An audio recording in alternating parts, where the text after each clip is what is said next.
Alors salut tout le monde, on se trouve pour le dernier exercice sur les suites numériques, du moins les limites, un chapitre de Terminal SPEMAT, où on va faire un exo qui va regrouper toutes les notions qu'on a appris, tout ce qu'on a appris à manipuler sur les suites.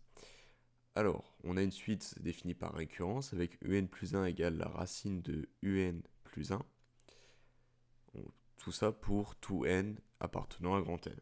Alors, on va essayer de démontrer que euh, pour tout n dans grand N, 0 est inférieur ou égal à un, inférieur ou égal à un plus 1, inférieur à 2.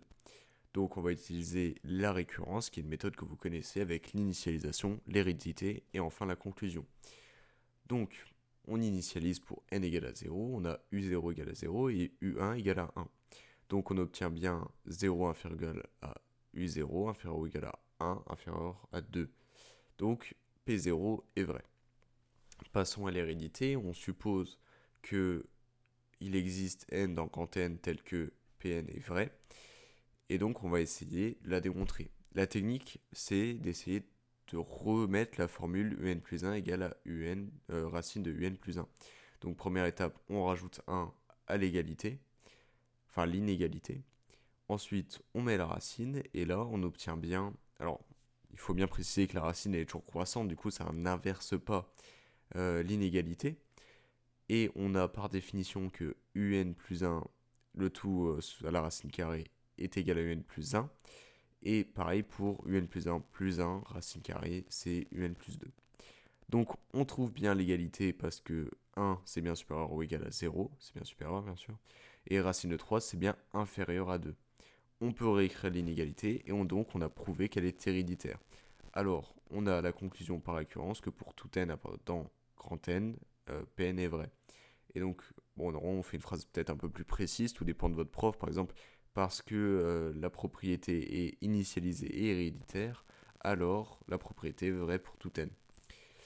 Bref, donc voilà la première question, passons à la suite. On a déjà fait la démonstration par récurrence, maintenant il va falloir faire des calculs de limites et on aura fait tout le chapitre. Donc passons à ce qu'on peut observer de cette hérédité pour ensuite en déduire les limites, etc. Alors déjà, on a un inférieur ou égal à un plus 1. Donc, un est croissante. C'est assez logique parce que la valeur suivante sera toujours plus grande. Voilà. On a qu'elle est minorée par 0, cette suite, et qu'elle est toujours positive, donc supérieure à 0. On a ensuite que un plus 1 est toujours inférieur à 2, ce qui signifie qu'elle est majorée par 2. On a donc une suite qui est bornée entre 0 et 2, et donc elle admet forcément une limite L. On sait qu'elle est croissante, donc sa limite L alors, ne tend pas forcément vers 2, attention, comme on va le voir dans cet exercice d'ailleurs, mais elle converge vers L.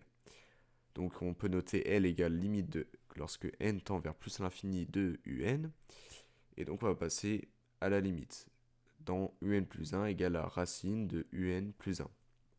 Et bien sûr, la racine est continue sur cet intervalle, du coup elle ne posera pas de problème pour la résolution.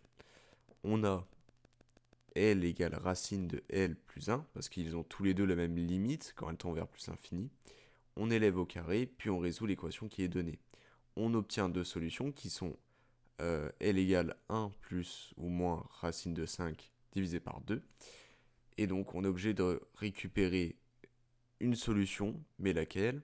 On réfléchit, L est forcément supérieure à 0 parce qu'on l'a montré qu'elle est minorée par 0. Et donc on garde la solution positive 1 plus racine de 5 divisé par 2.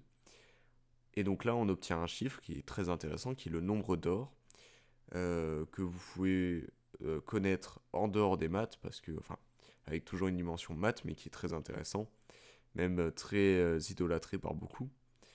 Mais voilà, donc on a trouvé la conclusion, on a trouvé que la limite de cette suite était le nombre d'or.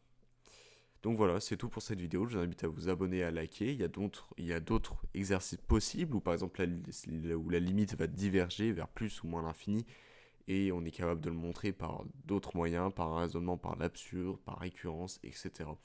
C'est un chapitre avec énormément de possibilités. Vous êtes incapable de pratiquer tous les exos avant une éval, mais vous êtes capable d'avoir un schéma de pensée qui vous mènera avoir une bonne note. Voilà.